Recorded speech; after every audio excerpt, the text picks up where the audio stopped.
Bonjour et bienvenue dans votre revue de presse de ce mardi 16 juillet 2019. Les quotidiens parvenus ce mardi au groupe Médias du Sud rendent un hommage unanime au secrétaire général du Parti socialiste PS, Ousmane Tanor Dieng, décédé lundi en France des suites d'une maladie à 72 ans. Le Baobab s'est affiché affiche critique en référence au défunt nommé président du Haut Conseil des collectivités territoriales par Macky Sall, dont il est l'un des soutiens les plus sûrs. Ousmane Tanor Dieng dirigeait le Haut Conseil des collectivités territoriales de 2016 à sa mort survenue en France où, selon un entourage, il se faisait soigner depuis des mois. Le secrétaire général du Parti socialiste, rappelé à Dieu, c'est toute la classe politique qui est endeuillée. Relève critique, d'où le bel et unanime hommage de la classe politique à un homme de valeur comme rapporté par Vox Populi. Fin d'un grand commis, souligne le quotidien Enquête, lequel signale que l'érosion côtière et les changements climatiques comptent parmi les dernières préoccupations du défunt secrétaire général du Parti socialiste. De façon unanime, les Sénégalais retiennent de lui un homme d'État achevé qui a consacré l'essentiel de sa vie au service du Sénégal et de la République.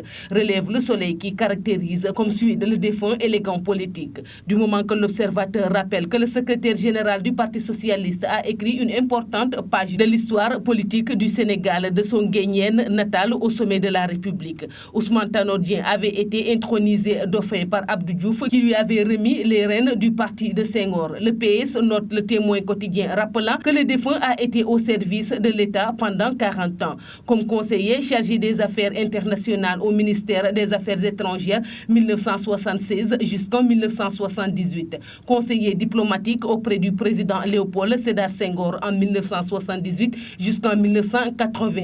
Puis auprès du président Abdou Diouf avant d'être nommé directeur de cabinet et ministre d'État chargé des affaires et services présidentiels.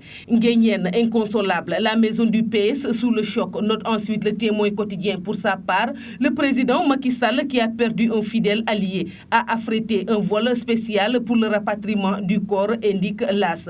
Tanor, comme le retiennent beaucoup de personnes, part avec un océan de secrets, de réalité et d'expérience politique, mais en enracinant l'image d'un homme d'État et homme politique au parcours exceptionnel, sinon multidimensionnel, écrit Sud Quotidien. Il a vécu avec ses secrets d'État qu'il emportera avec lui. Le PS de Senghor, puis de Abdou Diouf, a survécu avec lui, mais difficilement au pouvoir et ensuite dans l'opposition. Tanor est un homme à plusieurs vies, souligne de son côté le journal Le Quotidien. Même s'il n'a pas occupé la plus haute station de l'État, la magistrature suprême, Ousmane Tanor Dieng a concentré beaucoup de pouvoir entre ses mains en 1993, date de sa nomination comme ministre d'État chargé des affaires présidentielles en 2000, indique Walf Quotidien. C'est tout pour la revue de presse parvenue à la rédaction du groupe Médias du Sud. Merci de nous avoir écoutés. Quant à moi, je vous donne rendez-vous demain. Au revoir.